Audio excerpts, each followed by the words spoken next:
Hello, good evening and welcome back to Ali Pally for the final session of this year's Masters Snooker. Things couldn't be more evenly poised. We've played 8 frames and the score is currently 4 frames all.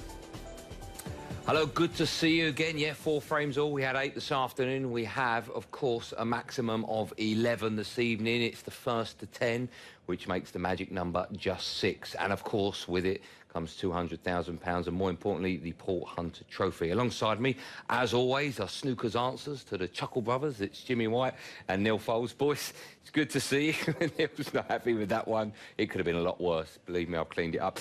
Boys, listen, we've got a game and a half on our hands at the moment because so much could have happened from where this final began to where we are now. It's beautifully poised, but it could have been so different. Ronnie Sullivan got off to the worst possible start, didn't he? Yeah, he struggled from the start. He didn't get going at all. And Joe went 4-1 up, had a big opportunity to go 5-1 up, be kicking himself. But as we've been talking about, Joe Perry is experienced enough to try and clean the slate now, come out now, it's the best of 11, and hopefully he can produce some good play that he's had all week and hold Ronnie. But if you don't hold Ronnie, he'll go away with it. Yeah, Neil, we saw moments there from the first few frames where Ronnie wasn't happy with the way he was playing, wasn't happy with noise going on around the arena. Will it be very different tonight, I imagine? Because right at the end of our afternoon session, Joe will be very disappointed, not only with his form towards the end of that session, but he had the chance at 5-1 up to, or 4-1 up to really bury the match. When he was 4-3, he had the chance to go 5-3 up as well. These are, I'm guessing, moments that will stick in his head when he comes back in the arena tonight if things don't start going his way early on. I think that at 4-1 up, to be honest with you, 5-3 is an absolute bare minimum. 6-2 or even 7-1 at one point, there was a chance of that, you know, and imagine being 7-1 up, he's going to be clear. But 5-3 is what he needed, some kind of a lead. In a way, though, a couple of frames up, it kind of changes the pressure a bit tonight. So we thought we knew how this match was going to go, and we always thought that Ronnie was going to win, I guess. But we've been wrong before, haven't we? And I think we can expect the unexpected. This is a shot, and to be honest with you, he's played all the cannon and no pop there, and we've all been there, haven't we, John? Those. Yeah, but he missed the black in the opposite pocket earlier on today to get on the yellow. So there's 2 other games. So in fairness, the way Ronnie's played, Joe could have easily been 6-2 up, you know, because Ronnie's missed so many balls.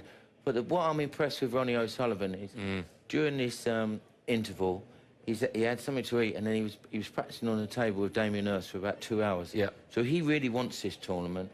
I've just seen him just before, you know, he wants to be 7 times Masters champion.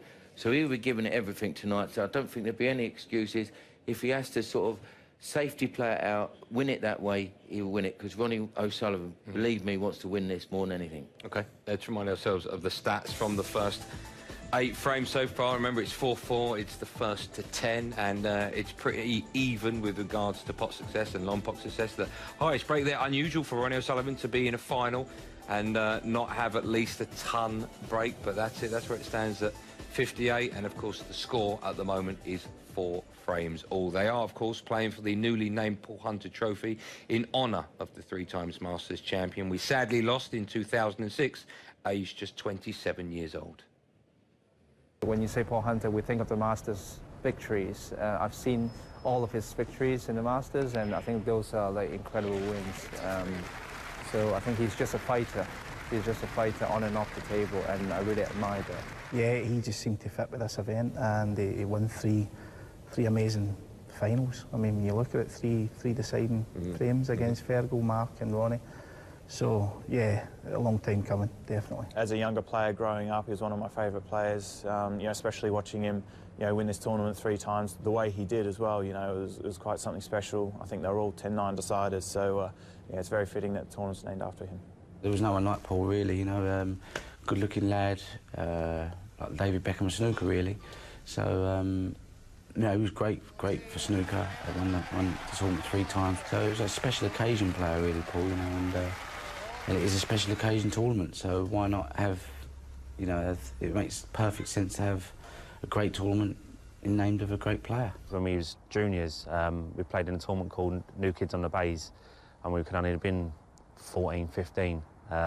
So I remember sitting in the arena, went down and sat in the chairs with him, and remember him saying to me, "Oh, this is a bit daunting," and he was only 15 at the time, and then obviously he went on and Love performing in arenas. So yeah, I'll never forget sitting there and talking to him. And yeah, he was such a down-to-earth bloke, really. He was a handsome boy, blonde hair, blue eyes, you know, really smart boy, you know.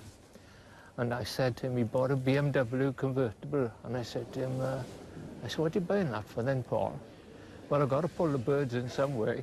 It is so funny, because he was handsome, you know what I mean? All the women were after him and all that. It's such a fitting tribute that the trophy be named after him, because he was the master for that little spell when he was, you know, winning these trophies. And I've got such high respect for Paul, not just as a snooker player, as a person. You know, he was absolutely fantastic.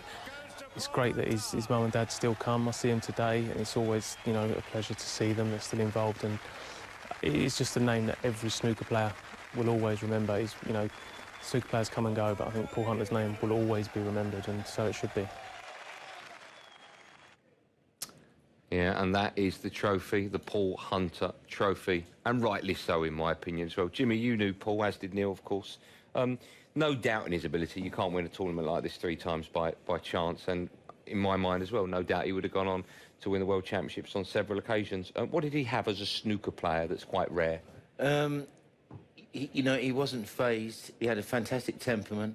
You know, to win 3 Masters, always behind. He was 7-2 down, 6-3 down. I think he was 7-2 down to Sullivan in one of the finals. Won each from 10-9. But he had that sort of attitude, you know, if he lost, you know, within no time at all, he was just the same Paul Hunter. You know, he's a happy-go-lucky chap, you know, sadly missed. He was a really lovely kid. Yeah, Neil, I imagine it adds a little bit extra spice because, you know, I know Ronnie was good friends with him, I'm sure Joe as well, and I'm guessing you want to become the first player to lift up the Paul Hunter Trophy, don't you? Yeah, I think so, and I think Barry Hearn doesn't admit to making many mistakes, but he admits in previous regimes this should have been done before because it's obvious. It's a no-brainer, isn't it? I mean, he won the Masters 3 times, one of the great Masters champions, you know, great player. I actually commentated on his last ever match with Willie Thorne in the World Championships where he lost to Neil Robertson when he wasn't very well, and tough one. Well, I'm delighted to say that his parents are actually here at Ali Pali tonight to watch the final, and earlier on, Neil caught up with his dad. I'm here with Alan Hunter, Paul Hunter's father. Good evening to you. I bet you're very proud that this trophy is named after your son, and he was a wonderful player at the Masters and just a great snooker player and a great guy. Absolutely, Neil. It's fantastic to be back at the Masters. Paul always said, the Masters is mine. He loved playing here. And when Barry Hearns announced last year at the Crucible that they was going to rename the Masters Trophy to the Paul Hunter Trophy, his mum and I was over the moon.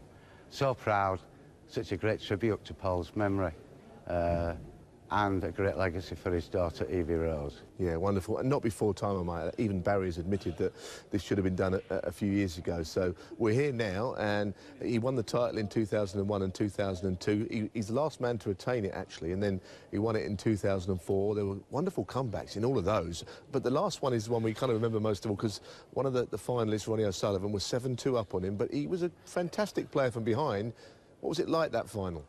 When he was 7-2 down, Neil, he said to me, "Dad, it's not over yet." And it wasn't. That was a great night. Ronnie and Paul came down to rock and roll music. There was both, had the long hair with the Alice bands in, and it was a fantastic night. Fantastic night, and we'll never forget him. And I bet you'll be very proud of this evening because you're going to be presenting the winner, the trophy, and that's going to mean a lot to you, isn't it? Yes. Could be a bit emotional. We'll just have to see how.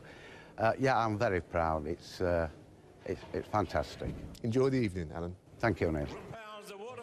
Yeah, I'm sure he will. A very emotional Alan Hunter. And of course, this was one of the 3 times he became Masters champion way back in 2004. There's our very own Joe Johnson as well. Jimmy, an emotional night, not just for his parents, but the players as well. And talking of fight back, there's Ronnie, of course, who led in that final. It all makes for a very special night of snooker tonight, doesn't it? Yeah, it's you know, it's beautiful that they've named it after the Paul Hunter. As Neil said and everyone said, it should have been done a few years ago. His mum and dad are here tonight, very proud, and you can see him on the screen there. So it's very fitting that it's named after him, and rightly so, because he, you know, he did own this tournament, didn't it? Yeah, he did indeed. And interesting what you said there was the last player to retain it, and we might be having that tonight. But not if Joe Perry's got anything to do about it. No, that's right. You know, everyone thinks about the O'Sullivan final. He was 5-0 down against Mark Williams in the final. 5-0 down and beat him, you know, and he was way behind in the other one against Fergal O'Brien. He just had something about him, you know. He couldn't just beat you. He'd have to dangle the carrot and then whisk it away. You know, he's a wonderful player. Real sad loss to the game, just in general. Yeah, yeah. Your thoughts echoed around the world. Right, we're going to have a quick break, and when we come back, the magic number is 6. 6 more frames, and you will become Masters champion, and with it, that Paul Hunter trophy. All live, all coming up right here on Eurosport when we come back.